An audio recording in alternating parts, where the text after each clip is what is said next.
Hi, this is our first video on the doubly linked list. We've covered the singly linked list, and now we're going to get into a variation of linked lists called the doubly linked list. This first video goes over the overall idea of the doubly linked list and its structure. So let's understand what we're trying to do with the doubly linked list. We're basing this on the singly linked list, which we covered previously.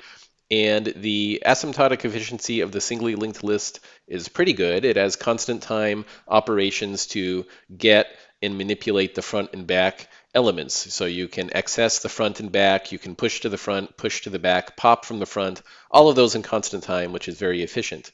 However, there's this one kind of weird exception to that, which is pop back, because the singly linked list has those next pointers, and we don't have a way of getting directly to the second to last node. The only way to do the pop back operation is to have a loop that skips all the way to the second to last node, and that takes linear time. So that kind of exception kind of rankles. It's kind of frustrating that we're so close to an extremely efficient sequence that's constant time for everything, but there's this one asymmetrical situation where pop back takes linear time. Also, there's some special case if statements in there that are maybe feel a little bit inelegant, and we'd like to try to improve on both of those situations. So this is those operations summarized all in one slide. Again, this is singly linked list operations. You can see constant time in most cases, and there's this one outlier, pop back takes linear time, when all of the other front and back stuff takes constant time. I've highlighted it here. So that's the main target here of doubly linked list. We're trying to improve that highlighted pop back efficiency.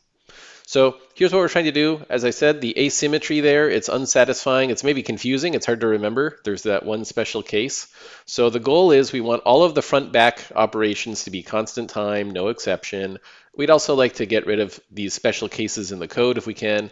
And I'll mention that kind of a subjective goal here is just to improve the elegance of this structure.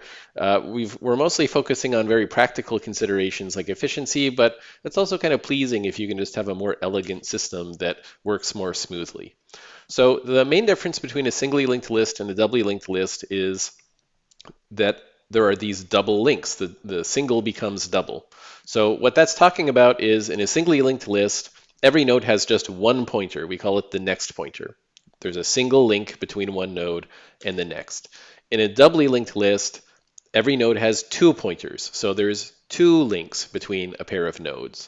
And we call them the previous, or prev for short, and the next.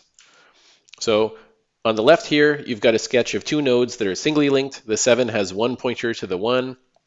On the right, this is how we sketch a doubly linked list. Every node has two pointers, one going to the right, one going to the left. The right-facing pointer is the next, and the left-facing pointer is the previous, or the prev. We often abbreviate it prev just because previous is kind of a long word, and it's convenient in coding when they both take 4 letters because things line up nicely. Okay, the version of doubly linked list that we're going to do is a doubly linked list that has a dummy node at the end and a circular link.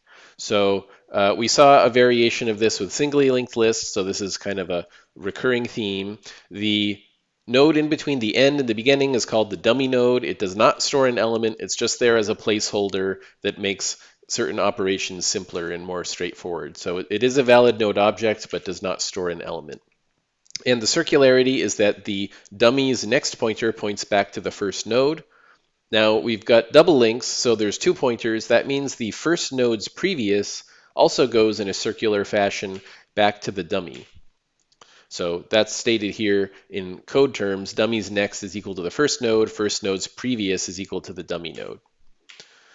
So notice there's no null pointer anywhere. We don't need to worry about null pointers.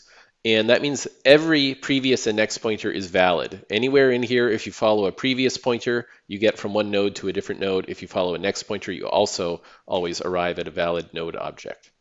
Okay, now let's see how we can find the first and the last node. We need to do that so that we can implement the front and back operations and push front and pop back and so on. We don't actually need head or tail pointers. We can manage all of this with a single pointer. So if we have a pointer to the dummy node, we can get to the first element and the last element just by following pointers. So the last node is always dummy's previous, right? If you look at the sketch, here's dummy. According to the double link rule and the circular link rule, the previous of dummy should be the last node, the node that contains the back element. And then the first node would always be dummy's next. So you go to dummy, you go to the next pointer, that takes you to the first node. So the doubly linked list class only needs one pointer to the dummy node. We don't need a head or tail pointer or anything like that. This is a little bit of that elegance I was talking about. We can get by with just one pointer.